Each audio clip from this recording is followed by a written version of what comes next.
저 뱃속이 텅 비었어요. 5살 동자승의 외침이 고요한 사찰을 뒤흔들었습니다. 아기가 있어야 할 자리에 차가운 기계만 들어있어요. 만삭의 배를 한 태진 구름 며느리 윤서는 그 순간 온몸이 얼어붙었습니다.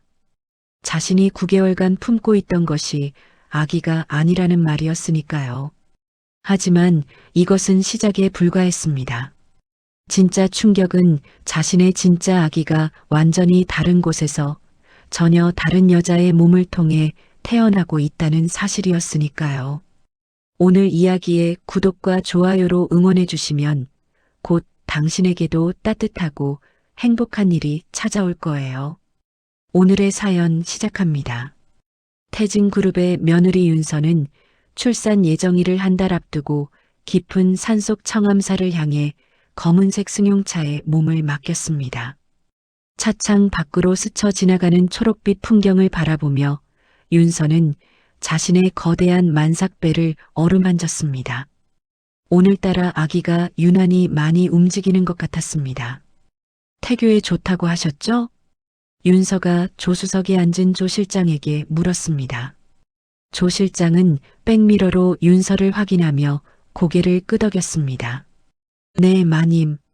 강 회장님께서 직접 추천하신 곳입니다. 청정한 기운이 아기에게 좋다고 하셨어요. 윤서는 시어머니 정미령의 말을 떠올렸습니다. 윤서야, 우리 가문의 후계자를 위해서라면 뭐든 해야지. 청암사는 기도가 잘 통하는 곳이니까 꼭 가봐. 정미령의 목소리에는 평소와 달리 간절함이 섞여 있었습니다. 차량 뒤로는 경호원들이 탄 검은색 SUV 2대가 나란히 따라왔습니다. 윤서는 이상하다는 생각을 했습니다. 단순한 사찰 방문에 이렇게 많은 경호원이 필요한지 의문이었습니다. 조 실장님, 경호원들이 너무 많은 것 같은데요. 안전이 최우선이니까요, 마님. 혹시 모를 상황에 대비해야죠. 조 실장의 대답에는 어딘가 불안한 기색이 섞여 있었습니다. 청암사 입구에 도착하자 경호원들이 재빠르게 차에서 내려 주변을 살폈습니다. 일반 등산객들이 사찰로 향하려던 발걸음을 멈추고 뒤돌아 내려갔습니다. 오늘은 특별한 분이 방문하시니 일반인 출입을 통제하겠습니다. 경호원 중 한 명이 사찰 입구에서 돌아서는 사람들에게 말했습니다. 등산객들이 불만스러워했지만 경호원들의 위압적인 분위기에 눌려 모두 발길을 돌렸습니다. 윤서는 조 실장의 부축을 받으며 천천히 사찰 마당으로 걸어 들어갔습니다. 만삭의 몸으로 걷기가 쉽지 않았지만 아기를 위한 일이라 생각하니 발걸음이 가벼웠습니다. 하지만 걸을 때마다 뱃속에서 느껴지는 묵직한 진동이 조금 이상했습니다. 한적한 사찰 마당에는 고요함이 흘렀습니다. 주지 스님이 합장하며 윤서를 맞이했습니다. 어서 오십시오. 평안한 출산을 위해 정성껏 기도드리겠습니다. 감사합니다, 스님. 건강한 아기를 낳고 싶어서 왔어요. 윤서가 합장하며 인사했습니다. 그때 법당 뒤편에서 5살 정도 된 동자승이 뛰어나왔습니다. 혜준이었습니다. 혜준은 처음에는 평범하게 윤서를 바라봤습니다. 하지만 윤서의 거대한 만삭배를 보더니 갑자기 멈춰섰습니다. 혜준의 눈이 점점 커지더니 윤서의 배를 뚫어지게 바라보기 시작했습니다. 혜준아, 무례하게 그러면 안 된다. 주지 스님이 혜준을 나무랐지만 혜준은 윤서의 배에서 눈을 떼지 못했습니다. 혜준의 얼굴이 점점 창백해졌습니다. 마치 무서운 것을 본 것처럼 온몸이 떨리기 시작했습니다. 혜준아, 왜 그래? 윤서가 다정하게 물었지만 혜준은 대답하지 못했습니다. 그러더니 갑자기 공포에 질린 표정으로 비명을 지르기 시작했습니다. 저 뱃속이 텅 비었어요. 혜준의 외침이 고요한 사찰 마당에 울려 퍼졌습니다. 윤서는 깜짝 놀라 뒤로 물러섰습니다. 조 실장과 경호원들의 얼굴이 순식간에 굳어졌습니다. 뭐라고? 아기가 있어야 할 자리에 차가운 기계만 들어있어요. 혜준이 윤서의 배를 가리키며 울음을 터뜨렸습니다. 주지 스님이 당황해서 혜준을 끌어안으려 했지만 혜준은 계속 소리쳤습니다. 아기가 없어요. 아기가 어디 갔어요? 왜 가짜를 넣어놨어요? 조 실장이 재빠르게 혜준의 입을 막았습니다. 애가 무슨 말을 하는 거야? 미안합니다, 마님. 아이가 아직 어려서. 하지만 혜준의 외침은 이미 사찰 곳곳에 울려 퍼진 뒤였습니다. 마침 사찰 구석에 숨어있던 몇몇 등산객들이 이 광경을 스마트폰으로 촬영하기 시작했습니다. 저게 뭔 소리야? 태진 그룹 며느리 맞지? 애가 이상한 소리를 하네. 진짜 이상한데? 녹화해둬야겠다. 윤서는 혜준의 말이 들린 순간 온몸에 소름이 돋았습니다. 자신의 뱃속에서 느껴지던 태동이 갑자기 기계적인 진동처럼 느껴졌습니다. 일정한 주기로 반복되는 딱딱한 울림이었습니다. 마님, 어서 차로 가시죠. 조 실장이 윤서의 팔을 붙잡고 급히 사찰을 나서려 했습니다. 하지만 윤서는 자리에서 움직이지 못했습니다. 혜준의 말이 머릿속에서 맴돌았습니다. 주지 스님이 혜준을 달래려 했지만 혜준은 계속 울며 소리쳤습니다. 진짜예요. 저 속에 아기가 없어요. 차가운 쇠덩어리만 있어요. 경호원들이 사찰 주변을 둘러보더니 조 실장에게 다가왔습니다. 실장님, 몇 명이 동영상을 찍었습니다. 조 실장의 얼굴이 굳어졌습니다. 모든 영상을 삭제하게 해. 지금 당장. 경호원들이 등산객들에게 다가가서 협박하기 시작했습니다. 핸드폰 내놔. 지금 찍은 거 다 지워. 왜요? 우리가 뭘 잘못했다고? 말 안 들으면 큰일 난다. 하지만 이미 몇 개의 영상은 온라인에 올라간 뒤였습니다. 윤서는 조 실장의 재촉에도 불구하고 자신의 배를 만져봤습니다. 그런데 평소와 달리 피부 아래로 이상한 딱딱함이 느껴졌습니다. 차가운 금속 같은 느낌이었습니다. 아기의 부드러운 움직임이 아니라 기계의 규칙적인 진동 같았습니다. 마님, 정말 가셔야 합니다. 부인께서 기다리세요. 조 실장이 더욱 다급하게 윤서를 재촉했습니다. 윤서는 마지막으로 혜준을 돌아봤습니다. 혜준은 눈물을 흘리며 윤서를 바라보고 있었습니다. 그 눈빛에는 진심 어린 걱정과 안타까움이 담겨 있었습니다. 차에 탄 윤서는 계속해서 자신의 배를 만져봤습니다. 3개월 전 가벼운 맹장 수술을 받은 이후로 태동이 더 강해지고 규칙적이 되었다는 생각이 들었습니다.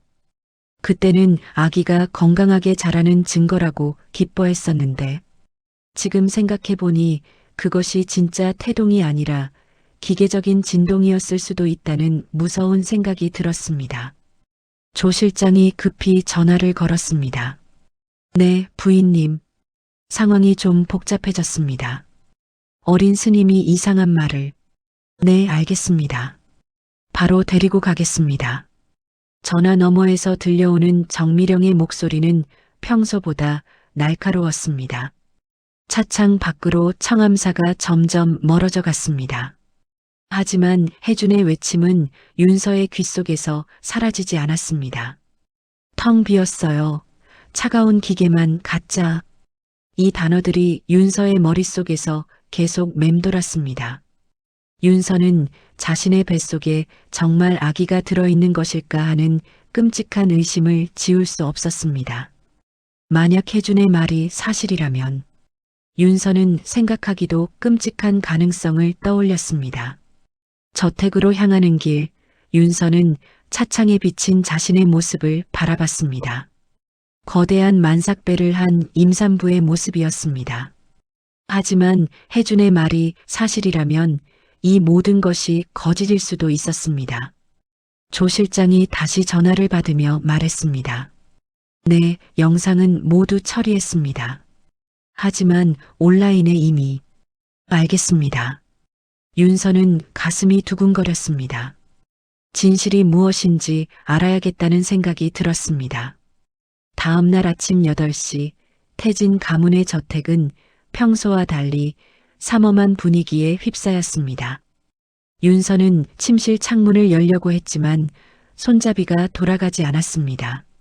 밤새 누군가 창문을 밖에서 잠가 놓은 것 같았습니다. 이상하네. 윤서가 중얼거리며 방문 손잡이를 돌려봤습니다. 그런데 방문 손잡이도 없어졌습니다. 어제까지 분명히 있던 손잡이가 깔끔하게 제거되어 있었습니다. 여보세요? 누구 없어요? 윤서가 문을 두드리며 소리쳤습니다. 얼마 후 가사 도우미 김 씨가 나타났습니다. 김 씨는 평소와 달리 윤서와 눈을 마주치지 않았습니다. 마님, 아침 드실 준비가 됐습니다. 김 씨, 왜 방문 손잡이를 뺐어요? 그리고 창문도 안 열려요. 부인께서 마님 안전을 위해 그러라고 하셨어요. 임신 막달에는 조심해야 한다고. 김 씨의 목소리가 떨렸습니다. 윤서는 뭔가 이상하다는 것을 직감했습니다. 거실로 내려가자 평소보다 2배나 많은 보안 요원들이 집안 곳곳에 서 있었습니다. 마치 윤서를 감시하려는 것 같았습니다. 어머님은 어디 계세요? 윤서가 다른 도우미에게 물었습니다. 부인께서는 중요한 일로 외출하셨습니다. 오후에 돌아오신다고. 그때 현관에서 검은 승용차 소리가 들렸습니다. 정미령이 조 실장과 함께 들어왔습니다. 정미령의 얼굴은 평소보다 차갑고 날카로웠습니다. 윤서야, 어제 고생 많았지? 정미령이 가까이 다가오며 말했습니다. 하지만 그 목소리에는 따뜻함이 전혀 없었습니다. 어머님, 제 방 손잡이가 왜?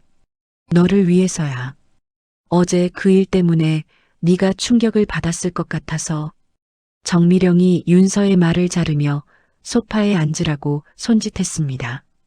그런데 어머님, 어제 그 동자승이 한 말이 자꾸 신경 쓰여요. 윤서가 조심스럽게 말했습니다. 정미령의 눈빛이 순간 차갑게 변했습니다. 아이가 하는 말을 뭘 믿어. 어린애들은 원래 이상한 소리를 하는 법이야. 하지만 제 배가 정말 이상해요. 어제부터 태동이 어때서? 정미령의 목소리가 날카로워졌습니다. 윤서는 잠시 말을 멈췄습니다. 그때 현관에서 또 다른 차 소리가 들렸습니다. 흰 가운을 입은 의료진 3명이 가방을 들고 들어왔습니다. 이분들이 누구세요? 윤서가 놀라며 물었습니다. 우리 가문 전용 의료팀이야. 내 건강 상태를 확인하러 왔어. 정미령이 차분하게 대답했습니다. 저는 괜찮은데요. 정기 검진은 다음 주에. 어제 충격을 받아서 혹시 모르니까. 의료진 중 한 명이 윤서에게 다가왔습니다. 그의 손에는 주사기가 들려 있었습니다. 잠깐, 그게 뭐예요? 윤서가 뒤로 물러섰습니다. 진정제예요. 스트레스를 받으면 아기에게 안 좋거든요. 의사가 말했지만 윤서는 본능적으로 거부감이 들었습니다. 싫어요. 주사는 맞고 싶지 않아요. 윤서야, 의사 말을 들어야지. 정미령이 윤서의 팔을 붙잡았습니다. 그 소나기에는 놀라운 힘이 들어가 있었습니다. 놔주세요. 제가 왜 억지로 주사를 맞아야 해요? 윤서가 몸부림쳤지만 정미령은 놓아주지 않았습니다. 그때 계단에서 발소리가 들렸습니다. 남편 도윤이 내려왔습니다. 윤서는 반가운 마음으로 도윤을 봤습니다. 여보, 어머님이 저한테 이상한 주사를. 하지만 도윤은 윤서를 차갑게 바라봤습니다. 그 눈빛에는 실망과 분노가 섞여 있었습니다. 윤서, 어머님 말씀을 들어. 뭐라고?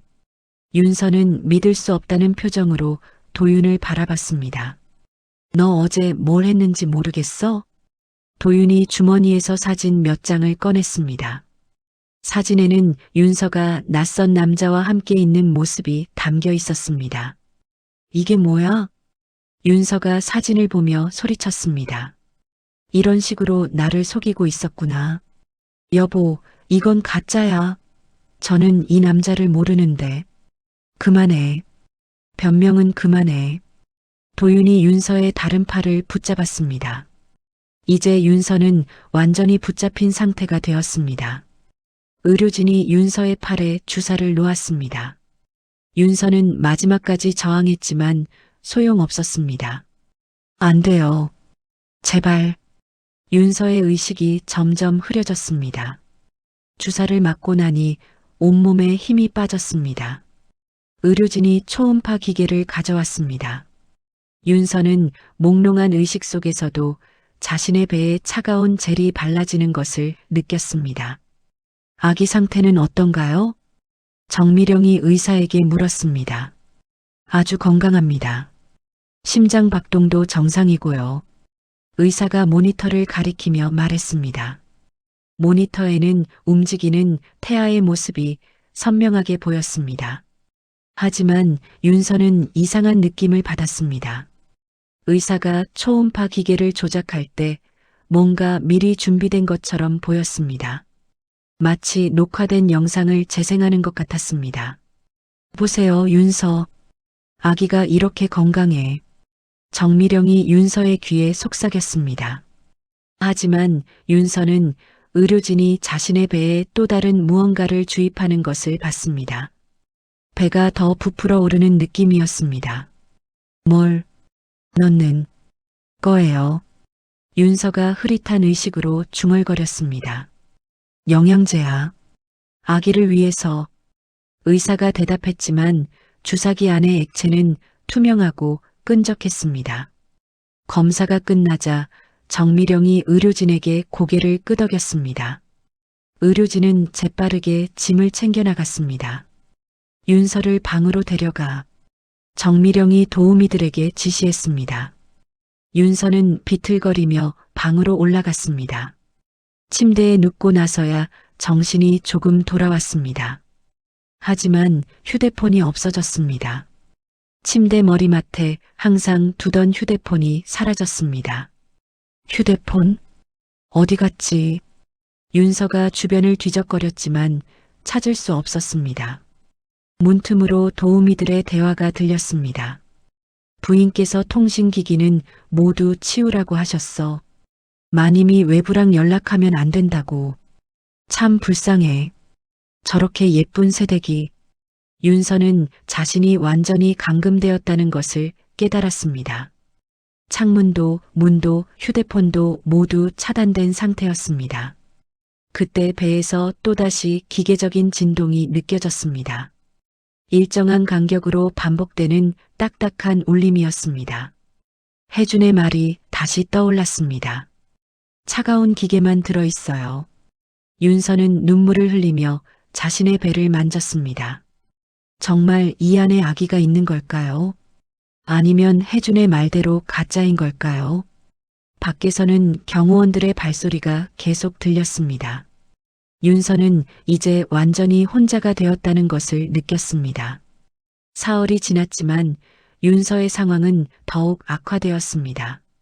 도우미들이 가져다주는 모든 음식에는 이상한 맛이 섞여 있었습니다. 윤서는 음식을 먹을 때마다 졸음이 쏟아지고 의식이 흐려졌습니다. 이 음식에 뭔가 넣은 거죠? 윤서가 김 씨에게 물었습니다. 그런 게 아니라 마님 건강을 위해서. 김 씨는 대답을 제대로 하지 못했습니다. 그때 윤서는 김 씨가 예전에 자신의 친정에서 일했던 것을 기억해냈습니다. 김 씨, 우리 어머니 집에서 일했을 때를 기억하시죠? 김 씨의 눈빛이 흔들렸습니다. 그때 제가 김 씨에게 얼마나 잘했는지도 기억하세요. 윤서가 목걸이를 벗어 김 씨에게 건넸습니다. 이거라도 받으세요. 제발 저를 도와주세요.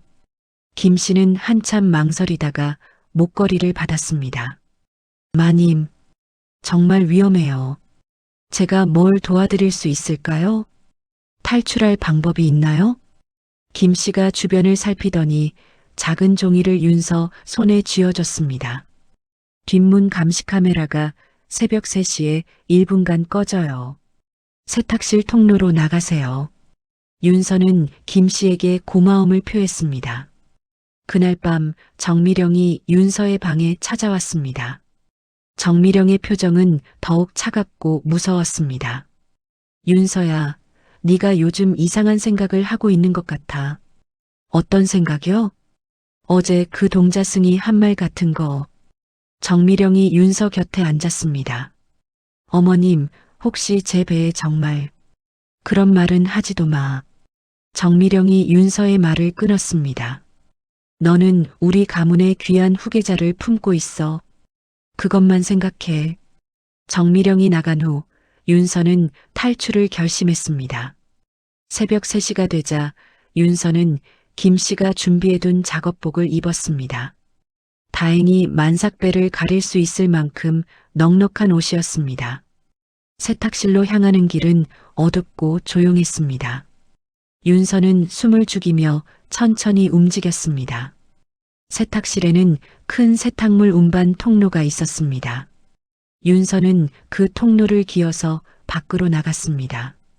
드디어 저택 밖에 나온 윤서는 빗속을 뚫고 걸었습니다. 만삭의 몸으로 걷기가 힘들었지만 자유를 위해 참았습니다.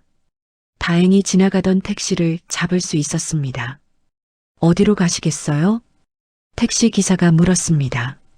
명동에 있는 하나 산부인과로 가주세요. 윤서는 대학 동창이 운영하는 개인 산부인과를 떠올렸습니다. 이수진 원장이라면 자신을 도와줄 것이라 믿었습니다.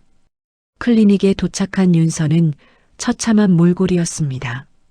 비에 젖은 머리카락과 창백한 얼굴, 그리고 불안에 떠는 눈빛이었습니다. 윤서야, 이게 무슨 일이야? 이수진이 깜짝 놀라며 윤서를 맞았습니다. 수진아, 제발 도와줘. 정말 이상한 일이 벌어지고 있어. 윤서가 이수진의 손을 붙잡으며 울먹였습니다.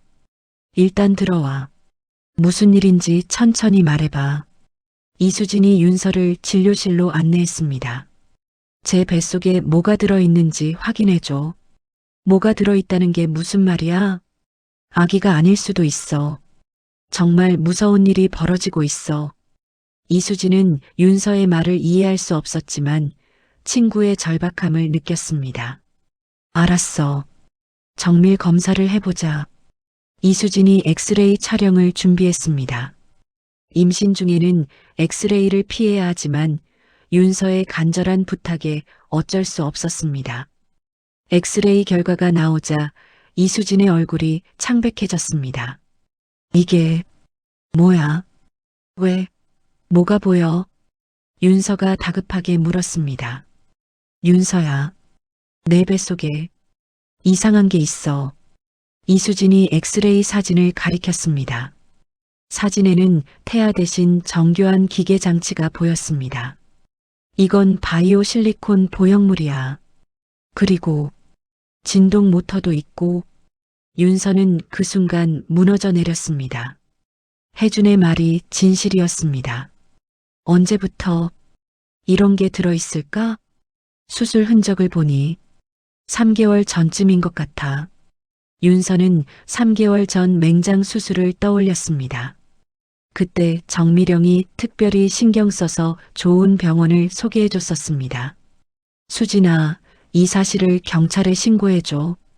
그래, 이건 명백한 범죄야. 이수진이 전화를 들려던 순간 클리닉의 셔터가 내려오기 시작했습니다. 뭐야? 왜 셔터가? 그때 정장을 입은 남자들이 진료실 문을 박차고 들어왔습니다. 조 실장과 경호원들이었습니다. 마님, 왜 이런 곳에서 말썽을 피우세요? 조 실장이 차가운 목소리로 말했습니다. 당신들 누구야? 여기가 어디라고? 이수진이 항의했지만 경호원이 그녀를 밀쳤습니다. 이수진은 머리를 벽에 부딪히며 기절했습니다. 수진아, 윤서가 친구에게 달려가려 했지만 조 실장이 막았습니다. 마님, 조용히 따라오세요. 더 큰일 벌이고 싶지 않다면 놔주세요. 제가 뭘 잘못했다고. 하지만 경호원들이 윤서를 강제로 끌어냈습니다. 대기 중이던 검은색 벤에 윤서가 거칠게 밀려 들어갔습니다. 벤은 곧바로 출발했습니다. 어디로 데려가는 거예요? 윤서가 물었지만 아무도 대답하지 않았습니다. 벤이 도심을 고속으로 달리던 중 갑자기 뒤에서 세단 2대가 나타났습니다. 그 차들이 경호 차량의 측면을 들이받았습니다. 뭐야? 조 실장이 소리쳤습니다. 격렬한 추격전이 벌어졌습니다. 벤이 급브레이크를 밟으면서 전복되었습니다.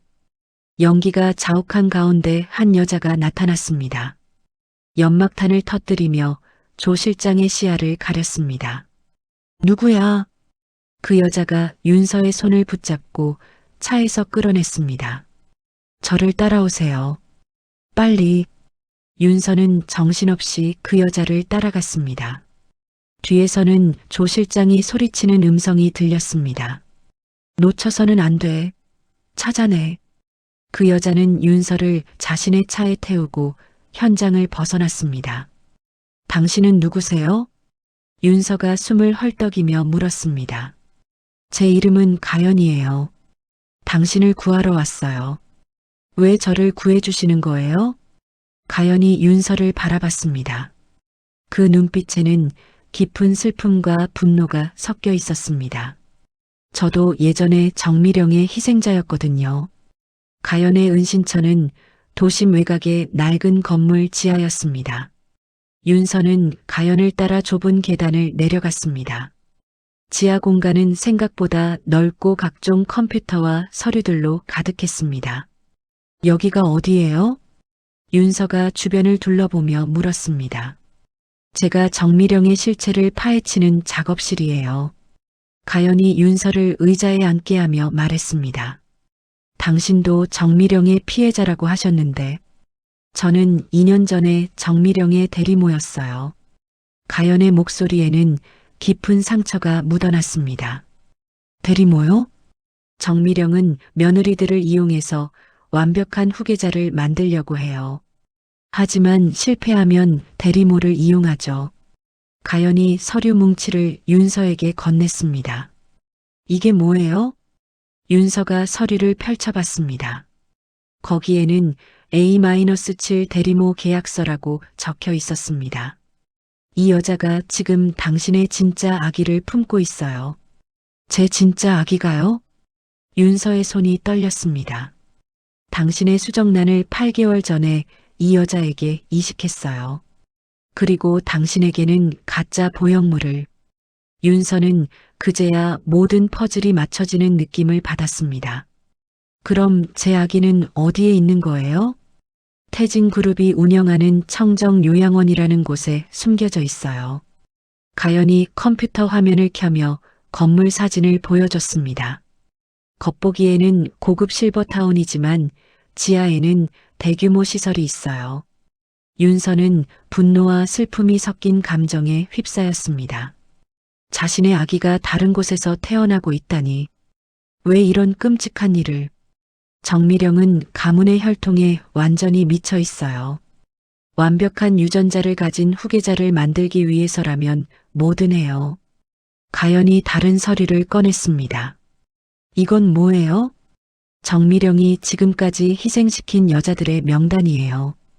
윤서는 명단을 보고 소름이 돋았습니다. 수십 명의 여자들이 정미령의 실험 대상이 되었던 것입니다. 이 여자들은 지금 어디에?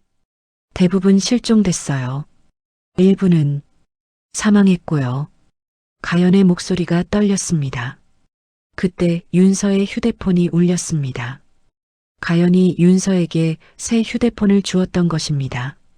화면에는 도윤이라는 이름이 떴습니다. 받으세요. 하지만 조심해요. 윤서가 전화를 받았습니다. 윤서, 너 어디 있어? 도윤의 목소리는 다급했습니다. 여보, 어머니가 네가 죽었을지도 모른다고. 사고 현장에서 피를 발견했다는데 도윤이 울먹이는 소리가 들렸습니다. 저는 괜찮아요. 정말이야? 정말 살아있는 거야? 네, 하지만 집에는 갈 수 없어요. 왜? 무슨 일이야? 윤서는 도윤에게 모든 것을 말하고 싶었습니다. 하지만 가연이 고개를 저었습니다. 나중에 설명할게요. 지금은 안전한 곳에 있어요. 윤서, 뭔가 이상해. 어머니가 계속 거짓말을 하시는 것 같아. 도윤의 말에 윤서는 희망을 느꼈습니다. 남편이 정미령의 거짓을 눈치채고 있었던 것입니다. 전화를 끊고 나서 가연이 윤서에게 말했습니다. 이제 요양원에 들어가서 당신의 아기를 찾아야 해요. 어떻게요? 그곳은 삼엄하게 지켜질 텐데. 제가 내부 사정을 잘 알아요. 그리고 도와줄 사람도 있고요. 가연이 전화를 걸었습니다.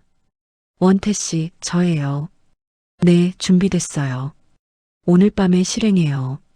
전화를 끊은 가연이 윤서를 보며 말했습니다. 내일 새벽에 요양원에 들어갈 거예요. 청소 용역 업체 직원으로 위장해서. 위험하지 않을까요? 위험하지만 다른 방법이 없어요. 시간이 얼마 남지 않았어요. 무슨 말이에요? 대리모 A-7이 곧 출산 예정이에요.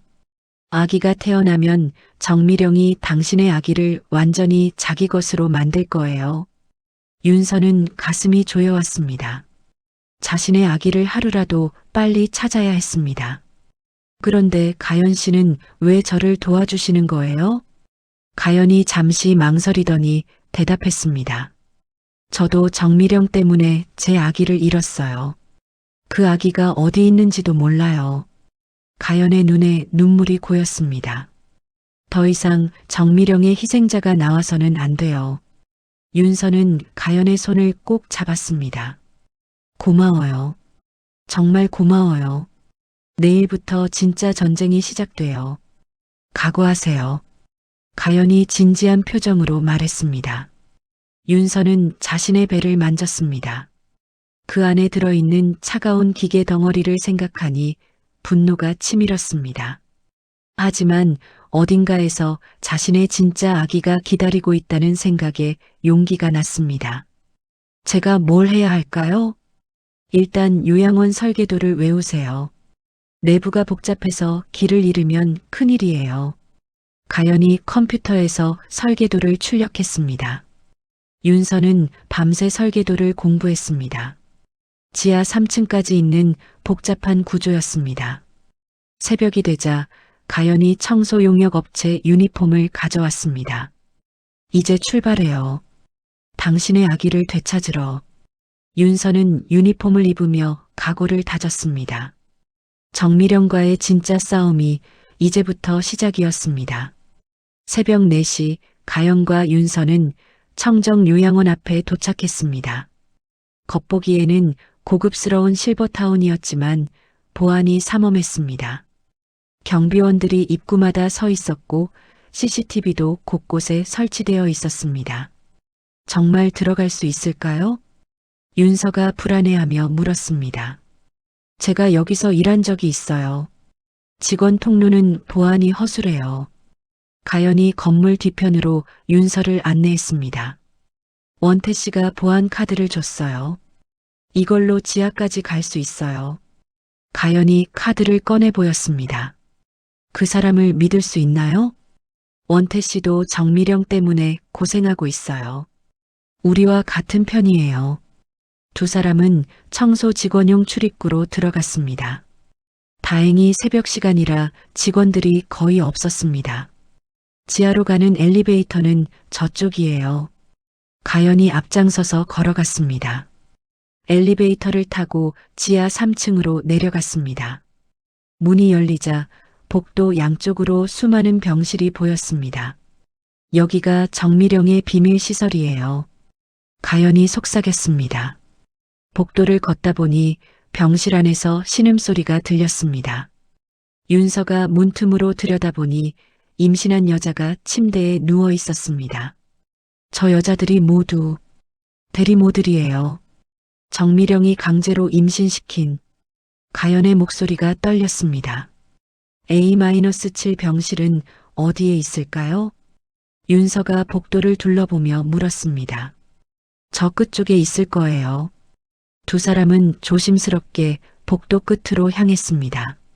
마침내 A-7이라고 적힌 문을 찾았습니다. 윤서는 떨리는 손으로 문을 열었습니다. 침대에는 만삭인 여자가 누워 있었습니다. 그 여자의 팔목에는 윤서 유전자라고 적힌 태그가 달려 있었습니다. 저기 계세요? 윤서가 조심스럽게 불렀습니다. 여자가 눈을 뜨고 윤서를 보더니 깜짝 놀랐습니다. 당신이 윤서 씨예요? 네, 맞아요. 당신이 제 아기를. 네. 저는 이미영이에요. 정미령 때문에 여기에. 이미영이 울먹이며 말했습니다. 제가 원해서 한 게 아니에요. 정미령이 제 가족을 위협해서. 괜찮아요. 지금 중요한 건 아기예요. 윤서가 이미영의 손을 잡았습니다. 아기는 언제 태어날 예정이에요? 며칠 안 남았어요. 정미령이 강제로 제왕절개를 하겠다고. 그때 복도에서 발자국 소리가 들렸습니다. 가연이 급히 문을 닫았습니다. 누군가 오고 있어요. 복도 밖에서 목소리가 들렸습니다. A-7은 내일 수술이니까 준비해둬. 네, 알겠습니다. 발자국이 멀어지자 가연이 다시 문을 열었습니다. 시간이 없어요. 아기를 지금 데리고 나가야 해요. 하지만 아직 태어나지 않았는데. 그때 갑자기 요양원 전체에 붉은색 비상등이 켜졌습니다. 사이렌이 울리기 시작했습니다. 들켰어요. 가연이 소리쳤습니다. 복도에서 경비원들의 발소리가 들렸습니다. 이쪽이야. A-7 병실에 침입자가 있어. 빨리 포위해. 가연이 재빠르게 이미영을 일으켜 세웠습니다. 일어날 수 있어요? 네. 할 수 있어요. 이미영이 힘들게 일어났습니다.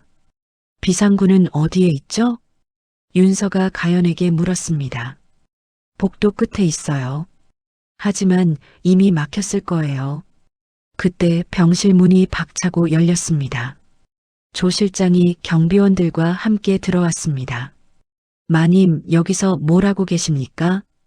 조 실장이 차갑게 말했습니다. 제 아기를 찾으러 왔어요. 윤서가 당당하게 대답했습니다. 아기는 마님 뱃속에 있습니다. 거짓말하지 마세요. 제 뱃속에는 기계만 들어있어요. 윤서가 소리쳤습니다. 그때 복도 반대편에서 폭발음이 들렸습니다. 가연이 미리 설치해둔 연막탄이 터진 것입니다. 지금이에요. 뛰어요.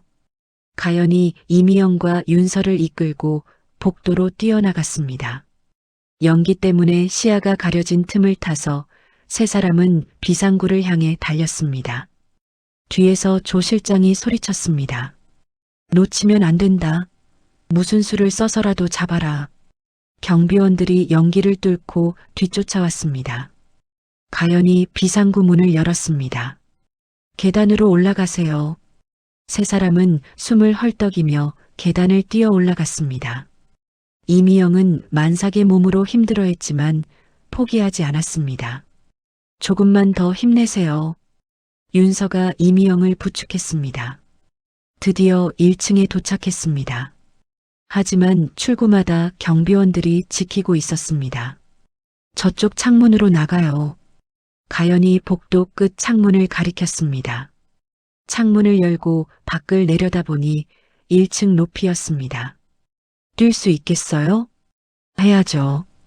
이미영이 각오를 다졌습니다. 가연이 먼저 뛰어내렸습니다. 그 다음 윤서가 이미영을 도와 창문 밖으로 나갔습니다. 세 사람은 요양원 뒤편 숲으로 달려갔습니다. 뒤에서는 조 실장의 고함 소리가 들렸습니다.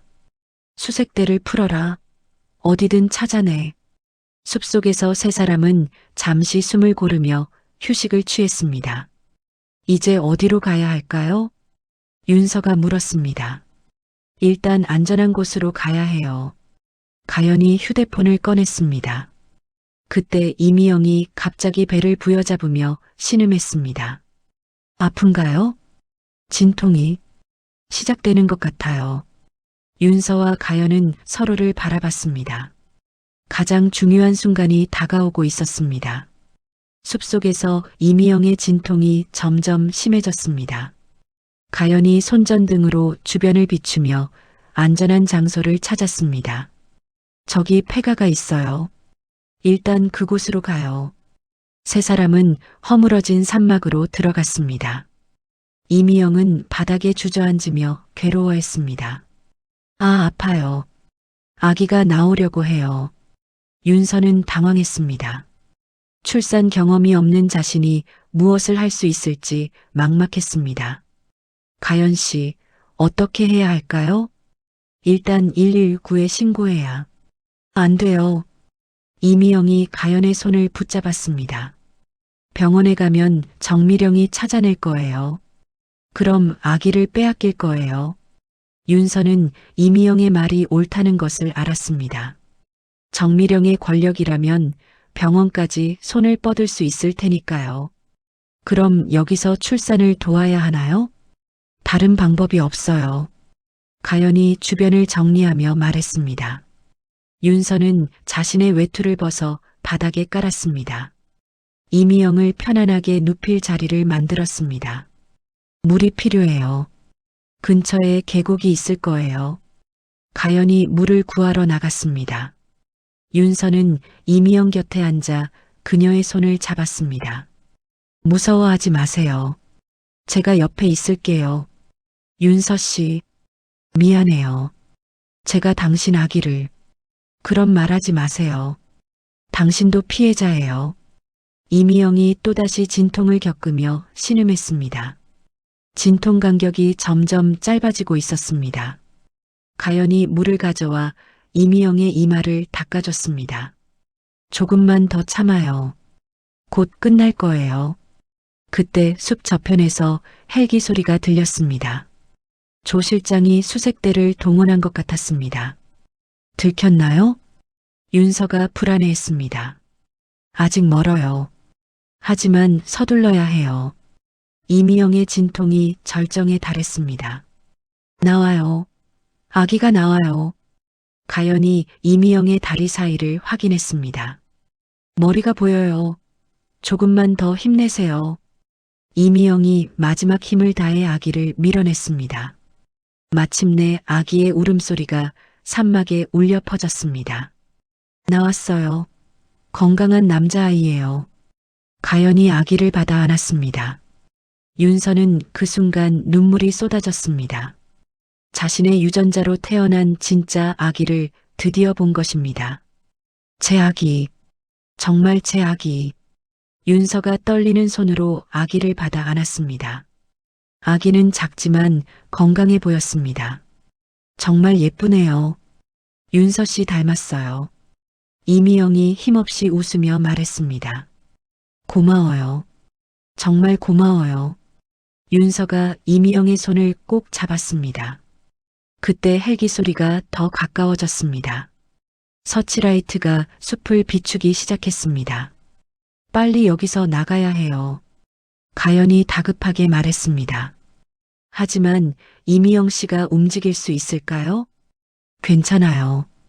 갈 수 있어요. 이미영이 힘들게 일어났습니다. 윤서는 아기를 품에 꼭 안고 산막을 나섰습니다. 새로 태어난 생명의 온기가 가슴으로 전해졌습니다. 세 사람은 숲속 길을 따라 조심스럽게 이동했습니다. 뒤에서는 수색대의 목소리가 점점 가까워졌습니다. 이쪽을 수색해. 멀리 가지 못했을 거야. 빨리 찾아내. 부인께서 기다리신다. 가연이 다른 길로 안내했습니다. 저쪽으로 가면 도로가 나와요. 거기서 차를 잡을 수 있어요. 숲을 빠져나온 세 사람은 산길에서 지나가던 트럭을 잡았습니다. 어디까지 가세요? 트럭 운전사가 물었습니다. 시내까지만 태워주세요. 가연이 대답했습니다. 트럭에 타고 나서야 세 사람은 안도했습니다. 하지만 이제 진짜 싸움이 시작이었습니다. 이제 어디로 가야 할까요? 윤서가 아기를 흔들어주며 물었습니다. 일단 안전한 곳에 숨어야 해요. 정미령이 모든 수단을 동원해서 찾을 거예요. 가연이 걱정스럽게 말했습니다. 하지만 저는 포기하지 않을 거예요. 이제 제 진짜 아기가 있으니까요. 윤서가 아기를 내려다보며 다짐했습니다. 아기는 윤서의 품에서 평화롭게 잠들어 있었습니다. 긴 악몽 같았던 시간이 지나고 마침내 진실이 그녀의 품에 안겨 있었습니다. 정미령과의 진짜 전쟁은 이제부터예요. 가연이 창밖을 바라보며 말했습니다. 저는 준비됐어요. 제 아기를 지키기 위해서라면 뭐든 할 거예요. 윤서의 목소리에는 전에 없던 강인함이 묻어났습니다. 트럭이 시내를 향해 달려가는 동안 윤서는 아기의 작은 손을 만졌습니다. 이 작은 생명을 위해 자신이 얼마나 많은 것을 견딜 수 있는지 이제 알 것 같았습니다. 일주일 후 윤서는 가연의 새로운 은신처에서 아기를 돌보고 있었습니다. 도심 외곽의 작은 아파트였지만 아기에게는 안전한 보금자리였습니다. 아기는 하루가 다르게 건강하게 자라고 있었습니다. 분유 시간이에요. 윤서가 아기에게 젖병을 물렸습니다. 아기가 열심히 분유를 빠는 모습을 보니 뿌듯했습니다. 그때 현관에서 노크 소리가 들렸습니다. 가연이 문을 열어보니 낯선 남자가 서 있었습니다. 누구세요? 제가 김원태입니다. 가연 씨와 통화했던 원태는 40대 중반의 평범해 보이는 남자였습니다. 하지만 그의 눈빛에는 깊은 피로와 불안이 섞여 있었습니다. 들어오세요. 가연이 원태를 안으로 안내했습니다. 윤서 씨, 이분이 태진그룹에서 일하셨던 김원태 팀장님이에요. 윤서가 아기를 안고 원태에게 인사했습니다. 안녕하세요. 저를 도와주신다고 들었어요. 네, 마님. 저도 정미령 때문에 고생하고 있어서. 원태의 목소리가 떨렸습니다. 어떤 도움을 주실 수 있나요? 정미령의 범죄 증거들을 가지고 있어요. 지금까지 모았던 자료들. 원태가 USB를 꺼냈습니다. 이 안에 무엇이 들어있나요? 가연이 관심을 보였습니다. 대리모 관리 명단, 보형물 제작 과정, 그리고 살인 지시 녹음까지요. 윤서는 깜짝 놀랐습니다. 살인 지시요? 정미령이 방해가 되는 사람들을 제거하라고 지시했어요. 저도 곧 위험해질 것 같아서. 원태가 주변을 불안하게 살폈습니다. 왜 갑자기 저희를 도와주시려는 거예요? 윤서가 의심스러워했습니다. 제 딸도 정미령의 실험 대상이었어요. 5년 전에. 원태의 눈에 눈물이 맺혔습니다. 딸이 임신을 했는데 정미령이 강제로 낙태시켰어요. 그 후유증으로 딸이 더 이상 아이를 가질 수 없게 됐죠. 윤서는 원태의 아픔을 이해했습니다. 정미령의 피해자가 생각보다 훨씬 많았던 것입니다. 이 자료로 정미령을 고발할 수 있을까요? 가능해요. 하지만 조심해야 해요. 정미령이 눈치채면. 그때 원태의 휴대폰이 울렸습니다. 화면에는 조 실장이라는 이름이 떴습니다. 받지 마세요. 가연이 말했지만 원태는 이미 전화를 받았습니다. 네, 실장님. 네, 지금 당장요? 알겠습니다. 전화를 끄는 원태의 얼굴이 창백해졌습니다. 정미령이 저를 의심하고 있어요. 지금 당장 본사로 오라고. 그럼 가시면 안 돼요. 윤서가 말렸습니다. 안 가면 더 의심받을 거예요. 일단 가서 시간을 벌어야. 원태가 서둘러 자리에서 일어났습니다. 혹시 모르니 이것도 가져가세요. 원태가 또 다른 USB를 건넸습니다. 이건 뭐예요? 정미령이 운영하는 해외 계좌 정보요. 이걸로 자금줄을 끊을 수 있어요. 원태가 문을 나서려던 순간 윤서가 불렀습니다. 원태 씨, 조심하세요. 네, 마님도 조심하세요. 정미령이 미쳐 날뛰고 있어요. 원태가 떠난 후 방 안에는 무거운 침묵이 흘렀습니다. 걱정돼요. 원태 씨가 위험한 것 같아요. 윤서가 불안해했습니다. 저도 그래요. 하지만 지금은 이 자료들을 분석해야 해요. 가연이 컴퓨터에 USB를 꽂았습니다. 화면에는 충격적인 내용들이 나타났습니다. 정미령이 지금까지 저질렀던 모든 범죄의 기록이었습니다. 이걸로 정미령을 감옥에 보낼 수 있어요. 가연이 흥분해서 말했습니다. 하지만 이걸 어떻게 세상에 알려야 할까요? 언론에 제보해야 해요. 그리고 검찰에도. 그때 윤서의 휴대폰이 울렸습니다. 화면에는 도윤이라는 이름이 떴습니다. 여보, 윤서, 큰일이야. 어머니가 완전히 미쳤어. 도윤의 목소리가 다급했습니다. 무슨 일이에요? 어머니가 집안에 있는 모든 사람들을 감시하고 있어. 그리고 너를 찾기 위해 사람들을 고문하고 있어. 윤서는 소름이 돋았습니다. 여보도 위험하지 않아요? 나는 괜찮아. 하지만 너는 절대 나타나면 안 돼. 어머니가 정말 위험해졌어. 저는 아기와 함께 안전한 곳에 있어요. 아기? 무슨 아기? 윤서는 도윤에게 모든 것을 말하고 싶었습니다. 하지만 아직 전화로는 위험했습니다. 나중에 만나서 자세히 얘기할게요. 조심해, 윤서. 정말 조심해. 전화를 끊고 나서 윤서는 아기를 더 꼭 안았습니다. 정미령의 광기가 점점 심해지고 있었습니다. 이제 더 이상 숨어 있을 수만은 없어요. 윤서가 가연을 보며 말했습니다. 무슨 말이에요? 정면 승부를 해야 해요. 이 증거들을 가지고. 윤서의 눈빛에 강한 의지가 느껴졌습니다. 위험해요. 정미령이 뭘 할지 몰라요. 하지만 계속 숨어 있으면 더 많은 사람들이 피해를 볼 거예요. 윤서가 아기를 보며 다짐했습니다. 제 아기를 위해서라도 이 악순환을 끊어야 해요. 가연은 윤서의 말에 고개를 끄덕였습니다. 정미령과의 최종 결전이 다가오고 있었습니다. 다음 날 저녁 태진 호텔 그랜드 볼룸에는 화려한 조명이 켜졌습니다. 정미령의 칠순 잔치와 후계자 탄생 축하연이라는 명목으로 국내외 VIP들이 모였습니다. 언론사 기자들도 대거 참석했습니다. 한편 윤서와 가연은 호텔 지하에서 마지막 준비를 하고 있었습니다.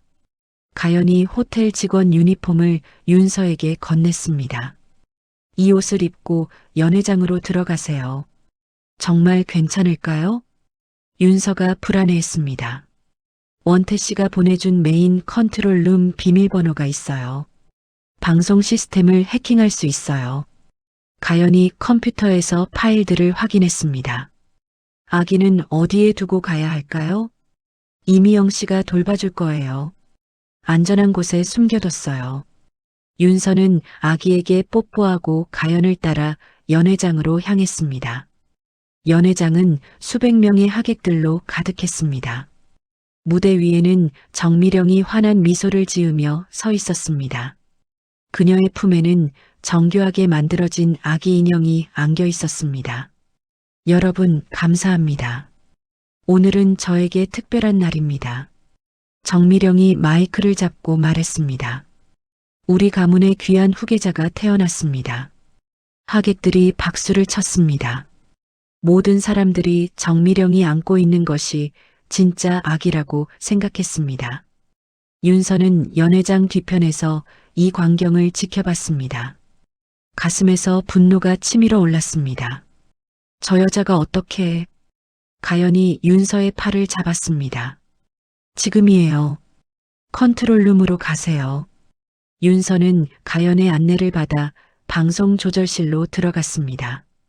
다행히 직원들이 모두 연회장을 구경하러 나간 상태였습니다. 이 버튼을 누르면 메인 스크린에 우리 영상이 나와요. 가연이 컴퓨터를 조작했습니다. 연회장의 대형 스크린에 갑자기 다른 화면이 나타나기 시작했습니다. 정미령의 연설 대신 충격적인 영상들이 재생되었습니다. 윤서의 뱃속 보형물 제작 과정이었습니다. 그리고 대리모 시설의 참혹한 모습들이 차례로 공개되었습니다. 하객들이 웅성거리기 시작했습니다. 저게 뭐야? 정말 실제 영상이야? 믿을 수 없어. 정미령의 얼굴이 창백해졌습니다. 잠깐, 저 영상을 중단해. 정미령이 스태프들에게 소리쳤지만 이미 늦었습니다. 그때 연회장 문이 열리고 윤서가 당당하게 걸어 나왔습니다. 하객들의 시선이 모두 윤서에게 집중되었습니다. 안녕하세요. 저는 윤서입니다. 윤서가 마이크를 잡고 말했습니다. 방금 보신 영상이 진실입니다. 연회장이 순식간에 소란스러워졌습니다. 정미령이 무대에서 내려와 윤서에게 다가왔습니다. 윤서, 너 지금 뭘 하는 거야? 진실을 말하고 있어요. 윤서가 자신의 임산부복을 찢어서 벗었습니다. 그 안에서 흉측한 바이오 실리콘 덩어리가 바닥에 떨어졌습니다. 하객들이 비명을 지르며 뒤로 물러났습니다. 저게 뭐야? 정말 가짜였어. 정미령이 들고 있던 아기 인형도 이상하게 보이기 시작했습니다. 누군가가 인형을 만져보자 차가운 실리콘 촉감이 느껴졌습니다. 이것도 가짜예요. 한 기자가 소리쳤습니다. 정미령은 당황해서 인형을 바닥에 떨어뜨렸습니다. 인형의 머리가 깨지면서 내부의 기계 장치가 드러났습니다. 여러분, 이것이 정미령이 만든 거짓 세계입니다. 윤서가 마이크에 대고 외쳤습니다. 정미령은 며느리들을 도구로 이용했어요. 가짜 임신을 시키고 진짜 아기는 따로 키웠어요. 기자들이 일제히 플래시를 터뜨리기 시작했습니다. 이 충격적인 장면들을 생중계하기 시작했습니다. 정미령이 경호원들에게 손짓했습니다. 저 여자를 당장 잡아. 하지만 경호원들이 움직이기도 전에 도윤이 나타났습니다. 어머니, 그만하세요. 도윤이 정미령 앞을 막아섰습니다. 도윤아, 네가 왜 여기에? 저는 이제 진실을 알았어요. 어머니가 윤서에게 한 짓들을. 도윤이 윤서 곁으로 다가왔습니다. 여보, 괜찮아? 네, 괜찮아요. 윤서가 도윤의 손을 잡았습니다. 정미령은 완전히 무너진 표정이었습니다. 수십 년간 쌓아올린 권력과 명예가 한순간에 무너지고 있었습니다. 이럴 수가. 정미령이 중얼거리며 뒤로 물러났습니다. 그때 연회장 뒤편에서 경찰들이 들어왔습니다. 원태가 미리 신고해둔 것이었습니다. 정미령 씨, 체포하겠습니다. 경찰이 수갑을 꺼냈습니다. 무슨 권리로? 정미령이 소리쳤지만 소용없었습니다. 윤서는 연회장을 나서며 가연에게 전화를 걸었습니다. 성공했어요. 이제 아기에게 가야 해요. 윤서 씨, 정말 대단해요. 모든 방송사에서 생중계하고 있어요.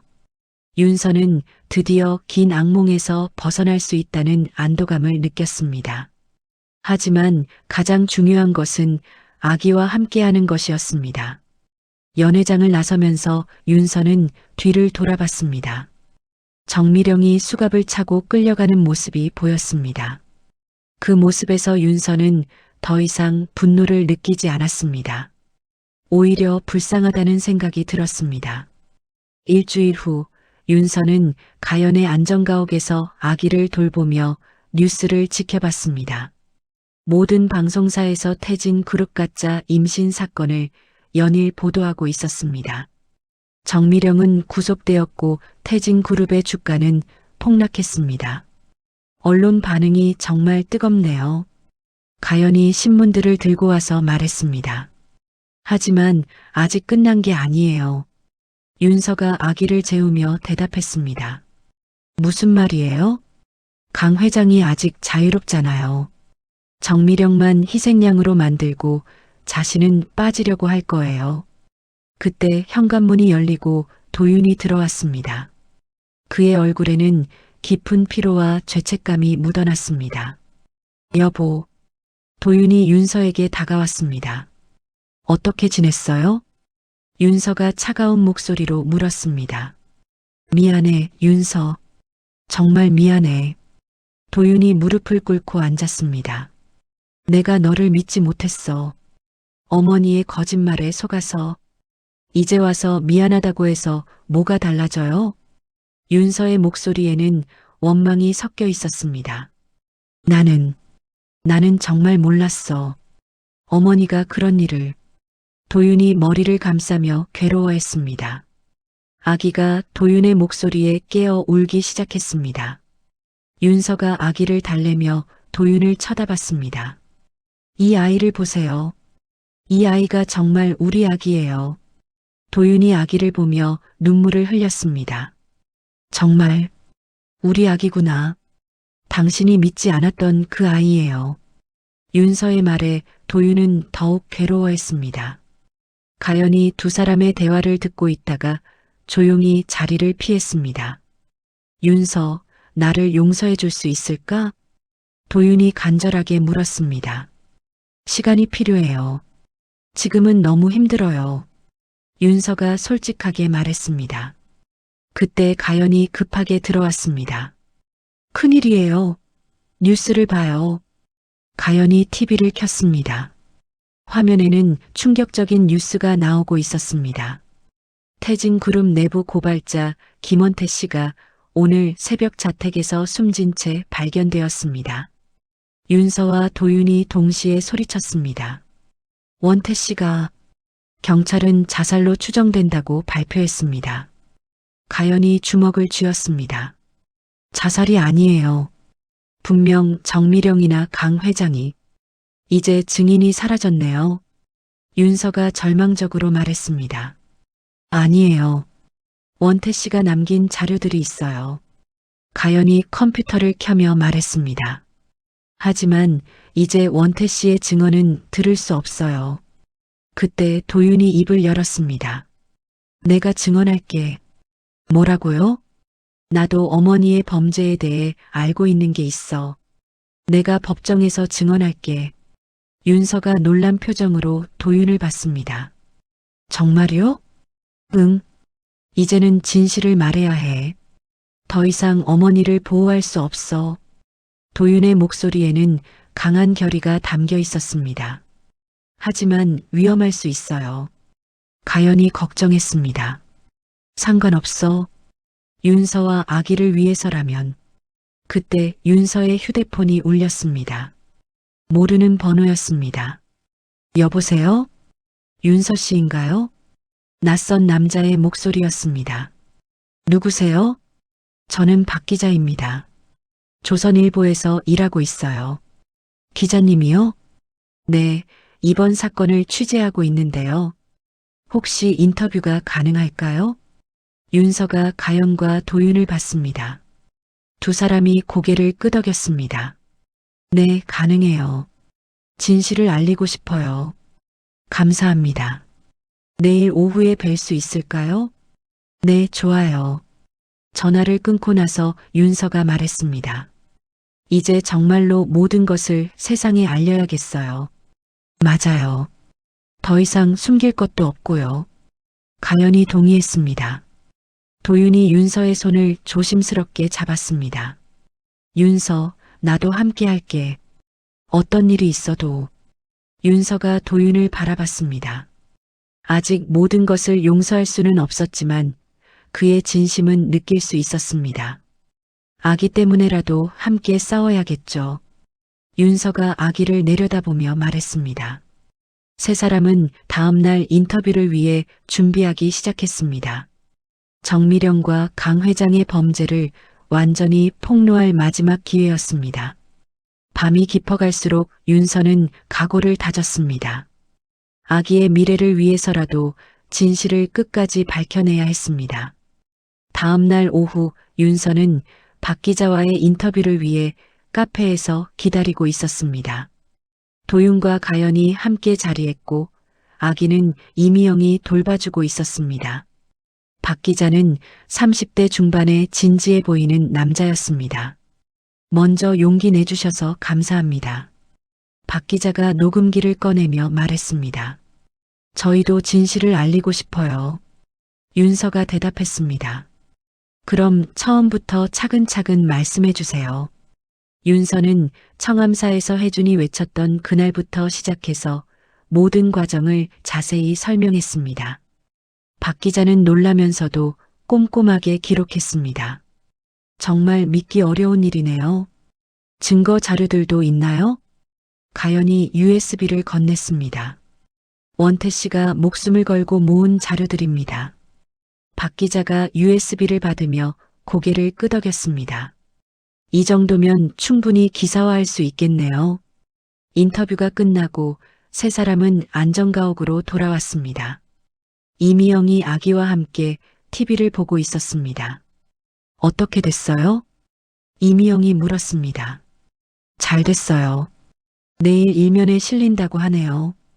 윤서가 아기를 안으며 답했습니다. 그때 윤서의 휴대폰이 울렸습니다. 화면에는 모르는 번호가 떴습니다. 여보세요? 윤서 씨, 오랜만이네요. 정미령의 목소리였습니다. 윤서는 깜짝 놀라 전화를 스피커폰으로 돌렸습니다. 정미령 씨? 어떻게 감옥에서? 교도소에서도 전화는 할 수 있어요. 정미령의 목소리는 여전히 차가웠습니다. 저한테 무슨 용무세요? 마지막 제안을 하려고 해요. 제안이요? 내일 신문 기사를 취소하세요. 그러면 당신 부모님을 안전하게 해줄게요. 윤서의 얼굴이 창백해졌습니다. 제 부모님이 무슨 상관이에요? 지금 우리가 모시고 있어요. 아주 안전한 곳에서. 정미령이 비웃는 소리가 들렸습니다. 거짓말이에요. 확인해 보세요. 부모님께 안부 전화라도 드려보시죠. 윤서가 급히 친정에 전화를 걸어봤습니다. 하지만 계속 꺼져 있다는 안내 메시지만 들렸습니다. 어떻게 감히? 선택하세요. 부모님의 안전이냐 아니면 신문 기사냐. 도윤이 전화기를 빼앗았습니다. 어머니, 그만하세요. 도윤아, 너마저 배신하는구나. 정미령의 목소리에 실망이 묻어났습니다. 배신이 아니라 정의예요. 정의라고? 우리 가문을 무너뜨리는 게 정의야? 거짓으로 쌓인 가문이면 무너져야죠. 도윤이 단호하게 말했습니다. 정미령이 잠시 침묵하더니 다시 말했습니다. 좋아. 그럼 끝까지 가보자. 하지만 후회하지 마. 전화가 끊어졌습니다. 윤서가 불안해하며 말했습니다. 정말 우리 부모님을 납치했을까요? 가능성이 높아요. 정미령은 뭐든 할 수 있는 사람이에요. 가연이 걱정스럽게 말했습니다. 도윤이 윤서의 어깨에 손을 올렸습니다. 걱정하지 마. 내가 경찰에 신고할게. 하지만 증거가 없잖아요. 일단 수소문해보자. 분명 단서가 있을 거야. 그때 이미영이 입을 열었습니다. 제가 아는 곳이 있어요. 어디요? 정미령이 가끔 사용하는 별장이 있어요. 산속에. 어떻게 아세요? 예전에 한번 거기에 끌려간 적이 있어요. 이미영이 떨리는 목소리로 말했습니다. 윤서는 결심을 굳혔습니다. 거기에 가봐야겠어요. 너무 위험해요. 가연이 말렸습니다. 하지만 우리 부모님이 정말 거기에 있다면 혼자 가면 안 돼요. 같이 가요. 도윤이 윤서의 손을 잡았습니다. 아기는 어떻게 하죠? 제가 돌볼게요. 이미영이 나섰습니다. 윤서는 아기에게 뽀뽀하며 말했습니다. 엄마가 금방 돌아올게. 세 사람은 별장을 향해 출발했습니다. 산길은 어둡고 험했지만 부모님을 구하겠다는 의지로 버텼습니다. 별장에 도착하자 불빛이 보였습니다. 정말 누군가 있는 것 같았습니다. 조심해서 접근해요. 가연이 속삭였습니다. 창문으로 살펴보니 윤서의 부모님이 의자에 묶인 채 앉아 있었습니다. 그 앞에는 조 실장이 서 있었습니다. 윤서는 분노와 걱정이 섞인 감정으로 주먹을 쥐었습니다. 이제 정미령과의 마지막 대결이 시작되는 순간이었습니다. 별장 주변을 살피던 윤서는 뒷문이 열려 있는 것을 발견했습니다. 가연과 도윤이 조심스럽게 뒤따랐습니다. 세 사람은 숨을 죽이며 별장 안으로 들어갔습니다. 거실에서는 조 실장이 윤서의 부모를 감시하고 있었습니다. 윤서의 아버지와 어머니는 의자에 묶인 채 겁에 질려 있었습니다. 어떻게 들어갈까요? 윤서가 속삭였습니다. 제가 주의를 돌릴게요. 가연이 뒤편으로 돌아갔습니다. 잠시 후 별장 뒤쪽에서 큰 소음이 들렸습니다. 조 실장이 소리를 확인하러 나간 사이 윤서와 도윤이 거실로 들어갔습니다. 아버지, 어머니, 윤서가 부모에게 달려가 밧줄을 풀어줬습니다. 윤서야, 정말 네가 맞니? 아버지가 눈물을 흘렸습니다. 네, 아버지. 괜찮으세요? 우리는 괜찮지만 넌 왜 여기까지 왔니? 어머니가 걱정스럽게 물었습니다. 부모님을 구하러 왔어요. 그때 현관문이 열리고 조 실장이 들어왔습니다. 그의 손에는 권총이 들려 있었습니다. 역시 왔구나. 조 실장이 냉소적으로 웃었습니다. 조 실장, 총을 내려놔. 도윤이 앞으로 나섰습니다. 도련님까지 오셨네요.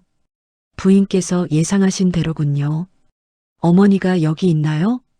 곧 오실 겁니다. 조 실장의 말이 끝나기도 전에 정미령이 나타났습니다. 검은 옷을 입은 그녀는 여전히 위압적이었습니다. 윤서야, 결국 왔구나. 정미령이 차가운 목소리로 말했습니다. 부모님을 놓아주세요. 윤서가 당당하게 말했습니다. 그러려면 조건이 있어. 정미령이 윤서에게 다가왔습니다. 무슨 조건이요? 내일 신문 기사를 취소하고 아기를 나에게 넘겨. 절대 안 돼요. 윤서가 단호하게 거절했습니다. 그럼 부모님이 어떻게 될지 모르겠네. 정미령이 조 실장에게 눈짓했습니다. 조 실장이 총을 윤서의 아버지에게 겨눴습니다. 안 돼. 윤서가 소리쳤습니다. 그때 가연이 창문을 깨고 들어왔습니다. 손에는 연막탄이 들려 있었습니다. 지금이에요. 가연이 연막탄을 터뜨렸습니다. 거실이 하얀 연기로 가득 찼습니다. 윤서는 부모님의 손을 잡고 출구로 향했습니다. 도윤이 조 실장과 몸싸움을 벌였습니다. 윤서, 먼저 나가. 도윤이 소리쳤습니다. 윤서는 부모님을 데리고 별장 밖으로 뛰어나갔습니다. 가연이 차를 준비해 두고 있었습니다. 빨리 타세요. 세 사람이 차에 탄 순간 도윤도 별장에서 뛰어나왔습니다. 그의 얼굴에는 피가 났지만 크게 다치지는 않았습니다. 차가 출발하는 순간 뒤에서 정미령의 절규 소리가 들렸습니다. 윤서, 이번이 마지막이야. 다음에는 가만두지 않을 거야. 하지만 윤서는 뒤를 돌아보지 않았습니다. 이제 정말로 끝날 때가 됐다고 생각했습니다. 부모님 괜찮으세요? 고마워, 윤서야. 우리 딸이 이렇게 용감했구나. 아버지가 윤서의 손을 꼭 잡았습니다. 하지만 미안해. 우리가 너한테 짐만 됐구나. 어머니가 눈물을 흘렸습니다. 그런 말씀하지 마세요. 가족이잖아요. 윤서가 부모님을 위로했습니다. 안전가옥에 도착하자 이미영이 아기와 함께 기다리고 있었습니다. 잘 돌아오셨네요. 이미영이 반가워했습니다. 윤서는 아기를 안고 부모님에게 보여드렸습니다. 할아버지, 할머니예요. 진짜 손자예요. 윤서의 부모님은 처음으로 진짜 손자를 보며 눈물을 흘렸습니다. 정말 예쁘구나. 우리 손자. 그날 밤 윤서는 모든 것이 끝났다는 안도감을 느꼈습니다. 하지만 가연이 걱정스러운 표정으로 다가왔습니다. 윤서 씨, 아직 끝나지 않았어요. 무슨 말이에요? 정미령이 도망쳤어요. 경찰이 별장에 갔을 때는 이미 사라진 뒤였어요. 윤서는 다시 긴장했습니다. 정미령이 자유롭다면 언제든 다시 위험이 닥칠 수 있었습니다. 하지만 이제는 달라요. 도윤이 윤서의 어깨에 손을 올렸습니다. 우리에게는 증거와 증인들이 있어요. 그리고 무엇보다 도윤이 아기를 바라보며 말했습니다. 지켜야 할 가족이 있어요. 윤서는 도윤의 말에 힘을 얻었습니다. 정미령과의 싸움은 아직 끝나지 않았지만 이제는 혼자가 아니었습니다. 한 달 후 서울중앙지법 대법정에는 수많은 기자들과 방청객들이 몰려들었습니다. 태진그룹 가짜 임신 사건의 첫 공판이 열리는 날이었습니다. 윤서는 검은색 정장을 입고 증인석에 앉아 있었습니다. 증인은 피고인 정미령과 어떤 관계입니까? 검사가 물었습니다. 시어머니입니다. 윤서가 마이크에 대고 또렷하게 대답했습니다. 그럼 피고인이 증인에게 행한 행위에 대해 말씀해 주시겠습니까? 윤서는 심호흡을 하고 시작했습니다. 정미령은 저에게 가짜 임신을 강요했습니다. 제 배에 보형물을 넣어서 방청석에서 웅성거리는 소리가 들렸습니다. 피고인석에 앉은 정미령은 무표정한 얼굴로 윤서를 바라봤습니다. 그녀의 변호인이 일어났습니다. 이에 있습니다. 증인의 진술에는 객관적 근거가 기각합니다. 증인은 계속하세요. 재판장이 말했습니다. 윤서는 청암사에서 혜준이 외쳤던 그날부터 모든 과정을 자세히 증언했습니다. 보형물 발견, 대리모 시설, 그리고 진짜 아기를 찾는 과정까지 증인이 제시한 증거들을 법정에 제출하겠습니다. 검사가 USB와 의료 기록들을 제출했습니다. 정미령의 변호인이 반박했습니다. 피고인은 며느리의 건강을 걱정한 것뿐입니다. 보형물은 의료진이 거짓말입니다. 윤서가 소리쳤습니다. 증인은 냉정을 유지해 주세요. 재판장이 주의를 줬습니다. 그때 도윤이 증인으로 나섰습니다. 저는 피고인의 친아들 도윤입니다. 도윤이 선서를 하고 증인석에 앉았습니다. 어머니 정미령이 제 아내에게 한 행위들을 직접 목격했습니다. 도윤의 증언은 더욱 구체적이었습니다. 정미령이 지시한 감금, 약물 투여, 그리고 협박까지 피고인이 증인의 어머니라는 점을 고려해도 같은 증언을 하시겠습니까? 변호인이 압박했습니다. 네, 진실이니까요. 도윤이 단호하게 대답했습니다. 정미령이 처음으로 감정을 드러냈습니다. 도윤아, 네가 어떻게... 조용히 하세요. 재판장이 정미령을 제지했습니다. 다음으로 가연이 증인석에 섰습니다. 저는 2년 전 피고인의 대리모 프로젝트 피해자입니다. 가연이 자신의 경험을 생생하게 증언했습니다. 강제 임신, 아기 빼앗김, 그리고 협박. 피고인은 수십 명의 여성을 이용했습니다. 가연의 증언에 방청석이 술렁였습니다. 마지막으로 이미영이 나왔습니다. 저는 윤서 씨의 아기를 대신 낳은 이미영입니다. 이미영이 떨리는 목소리로 말했습니다. 피고인이 저를 협박해서 강제로. 이미영이 울먹이며 증언을 이어갔습니다. 모든 증언이 끝나자 검사가 최후 변론을 했습니다. 피고인 정미령은 인간의 존엄성을 짓밟았습니다. 여성들을 도구로 이용했고 무고한 생명을 농락했습니다. 정미령의 변호인도 변론했습니다. 피고인은 가문의 후계자를 위해 어쩔 수 없는 선택을 변명입니다. 윤서가 방청석에서 소리쳤습니다. 재판장이 정숙을 요구했지만 윤서의 외침에 많은 사람들이 공감했습니다. 재판이 끝나고 복도에서 윤서는 기자들에게 둘러싸였습니다. 어떤 심정이세요? 진실이 밝혀져서 다행이에요. 하지만 아직 끝나지 않았어요. 무슨 말씀이세요? 정미령 뒤에 있는 진짜 배우를 찾아야 해요. 윤서가 의미심장하게 말했습니다. 법정을 나서면서 윤서는 가연과 도윤을 봤습니다.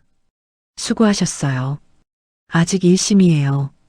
항소심까지 가야 해요. 가연이 말했습니다. 그래도 첫 단추는 잘 끼웠어요. 도윤이 윤서의 손을 잡았습니다. 집으로 돌아가는 길에 윤서는 아기를 생각했습니다. 이 모든 싸움이 아기를 위한 것이었습니다. 빨리 집에 가서 아기를 보고 싶어요. 아기도 엄마를 기다리고 있을 거예요. 도윤이 미소 지었습니다. 윤서는 창밖을 바라보며 생각했습니다.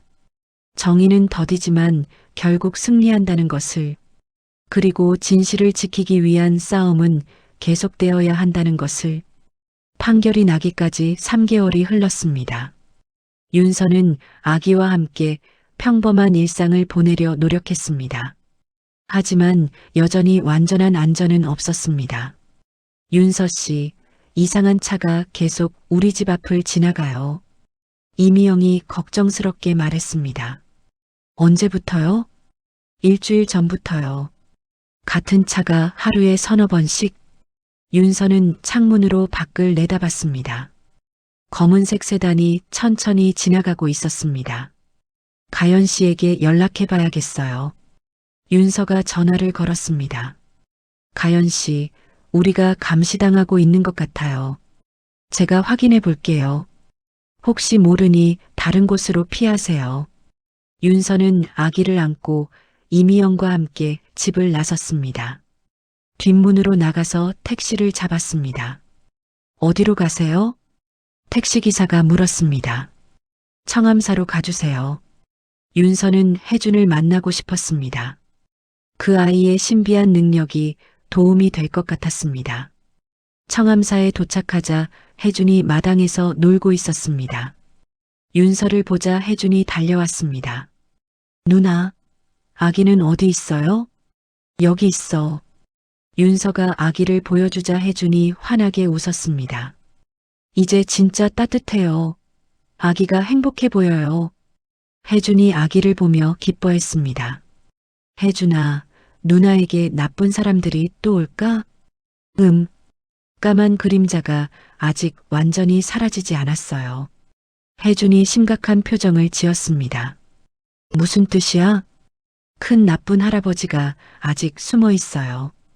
그 할아버지가 더 무서워요.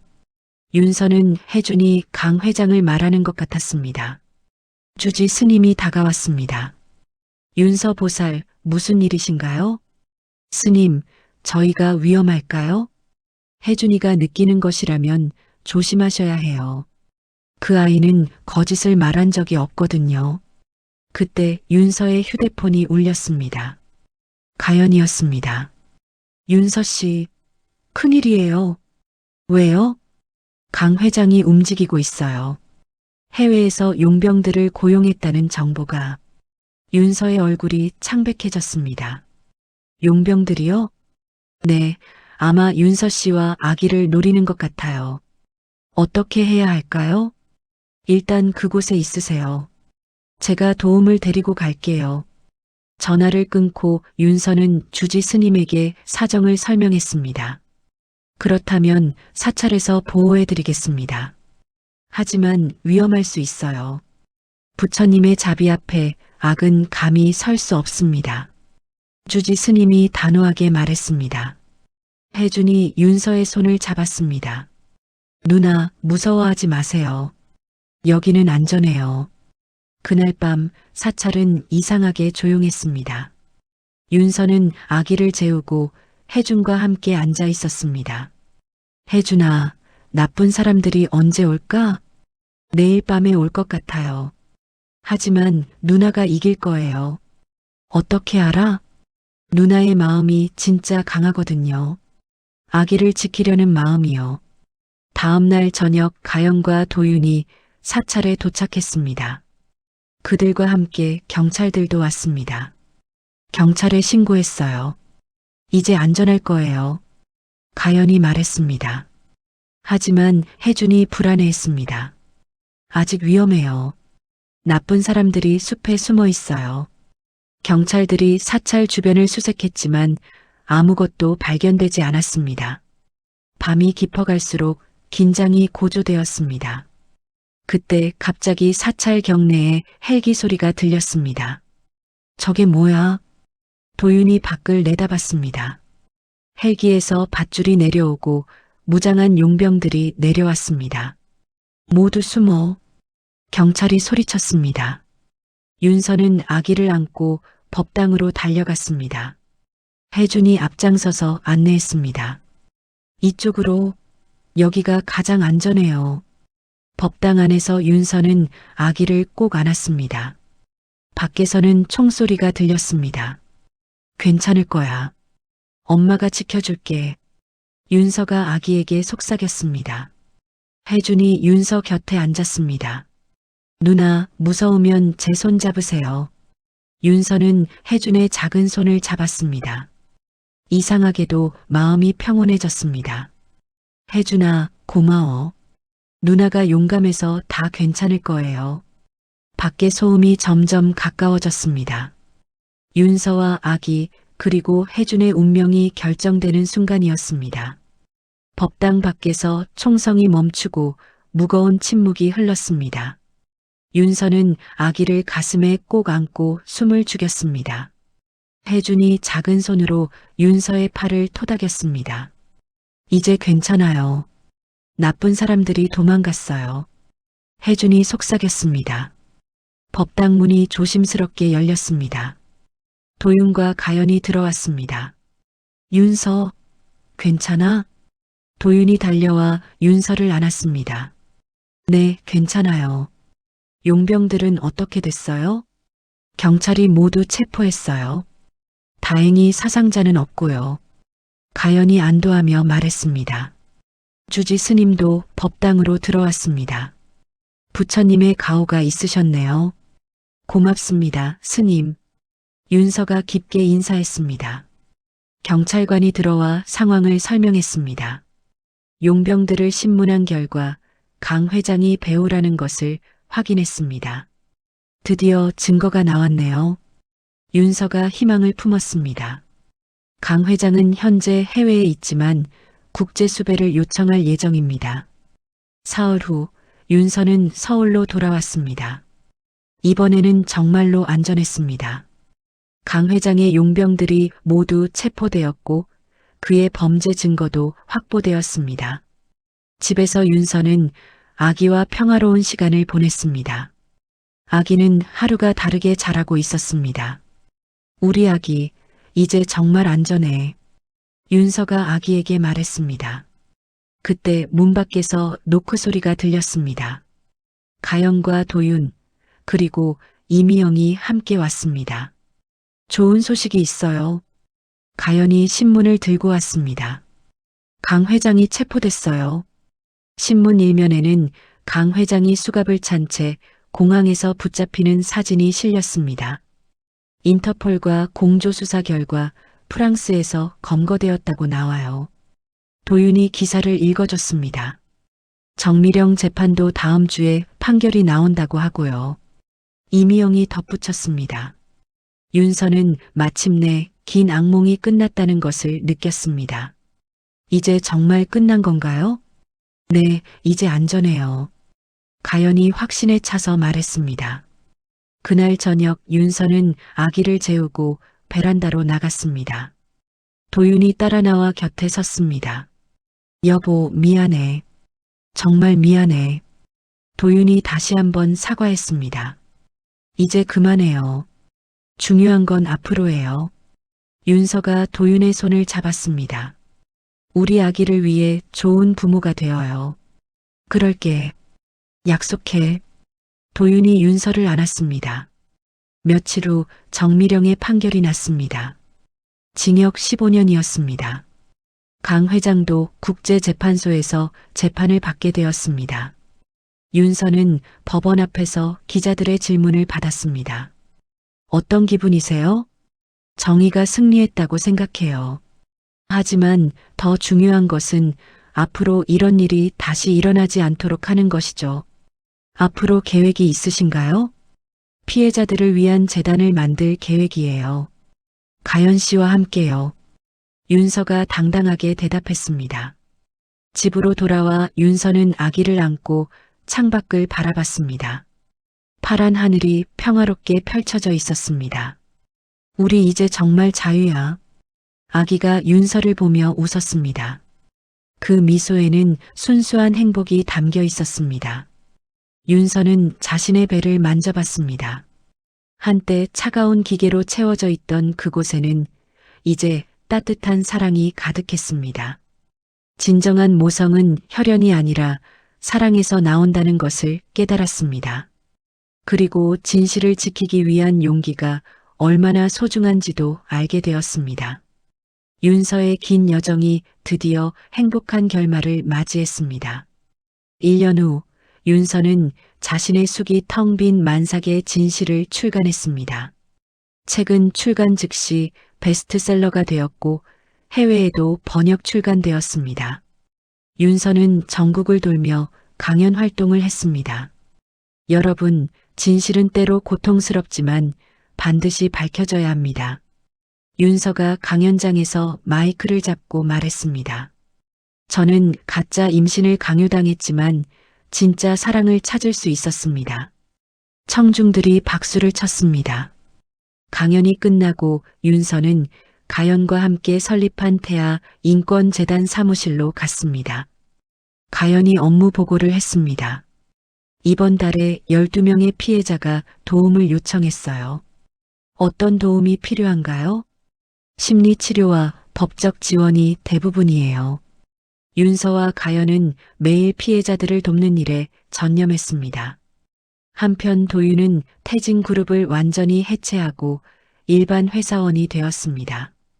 저녁에는 항상 집에 일찍 들어와 아기와 시간을 보냈습니다. 아빠 왔어. 도윤이 집에 들어서자 이제 걸음마를 시작한 아기가 달려왔습니다. 우리 아들, 오늘도 잘 놀았어? 도윤이 아기를 안고 높이 들어 올렸습니다. 아기가 깔깔 웃으며 좋아했습니다. 여보, 고생했어요. 윤서가 도윤을 맞았습니다. 당신이 더 고생했죠. 오늘 강연은 어땠어요? 좋았어요. 많은 분들이 용기를 얻는 것 같아서.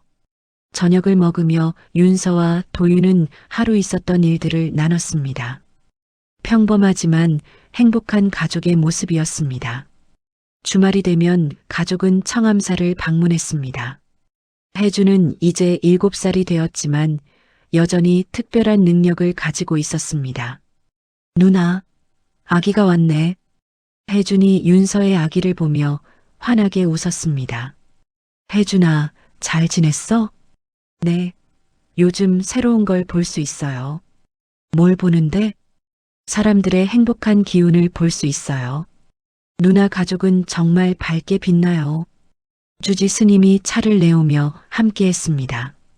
윤서 보살, 요즘 많이 바쁘시죠? 네, 하지만 보람 있어요. 도움이 필요한 분들이 많더라고요. 좋은 일을 하고 계시니 부처님께서 기뻐하실 거예요. 그날 밤 윤서는 아기를 재우며 자장가를 불러줬습니다. 우리 아기, 엄마가 얼마나 사랑하는지 알아? 아기가 엄마를 보며 미소 지었습니다. 엄마는 널 지키기 위해 많은 싸움을 했어. 그리고 이겼어. 윤서가 아기의 이마에 뽀뽀했습니다. 이제 우리는 행복하게 살 거야. 아빠, 엄마, 그리고 너. 아기가 곤히 잠들었습니다. 윤서는 창가에 서서 밤하늘을 바라봤습니다. 별들이 반짝이고 있었습니다. 도윤이 뒤에서 윤서를 안았습니다. 뭘 생각하고 있어? 우리가 얼마나 멀리 왔는지 생각하고 있어요. 정말 먼 길이었죠. 하지만 후회하지 않아요. 이 모든 과정이 있었기에 지금의 행복이 더 소중해요. 윤서가 도윤의 손을 잡았습니다. 우리 아기도 커서 이 이야기를 들려줄 거예요. 진실을 지키는 것이 얼마나 중요한지. 좋은 엄마가 될 거예요. 이미 충분히 훌륭한 엄마예요. 그때 침실에서 아기의 작은 웃음소리가 들렸습니다. 잠꼬대를 하는 것 같았습니다. 우리 아기 좋은 꿈 꾸는 것 같네요. 당연하죠. 세상에서 가장 사랑받는 아기니까. 윤서는 한때 자신을 괴롭혔던 텅 빈 배의 기억을 떠올렸습니다. 이제 그 자리에는 진짜 사랑이 가득했습니다. 차가운 기계가 아닌 따뜻한 마음으로 말입니다. 사랑해요, 여보. 나도 사랑해, 윤서. 두 사람은 서로를 안고 미래를 약속했습니다. 진실을 지켜낸 가족의 행복한 시간이 계속되기를 바라며, 그리고 어딘가에서 혜준이 손을 모으고 기도하고 있었습니다. 윤서 누나 가족이 영원히 행복하게 해주세요. 달빛이 온 세상을 밝게 비추는 평화로운 밤이었습니다. 윤서의 이야기가 여기서 끝이 났습니다. 한때 차가운 기계로 채워져 있던 배는 이제 진정한 모성애로 가득 찼습니다. 진실을 외면하고 싶었던 순간들, 모든 것을 포기하고 싶었던 절망의 시간들을 견뎌낸 윤서는 마침내 자신의 아이와 함께 평범하지만 소중한 행복을 찾을 수 있었습니다. 정미령의 광기와 강 회장의 탐욕은 결국 정의 앞에 무릎을 꿇었고 수많은 피해자들도 구원받을 수 있었습니다. 때로는 진실이 고통스럽고 받아들이기 어려울 수도 있습니다. 하지만 거짓된 평안보다는 아픈 진실이 우리를 더 나은 미래로 이끌어줍니다. 윤서처럼 용기를 내어 진실과 마주할 때 비로소 진정한 자유와 행복을 얻을 수 있는 것이죠. 여러분의 삶에도 윤서와 같은 용기가, 그리고 혜준이와 같은 순수한 마음이 함께하길 바랍니다. 이야기를 끝까지 들어주신 분이 계시다면 잘 들었다는 댓글 하나 부탁드립니다. 감사합니다.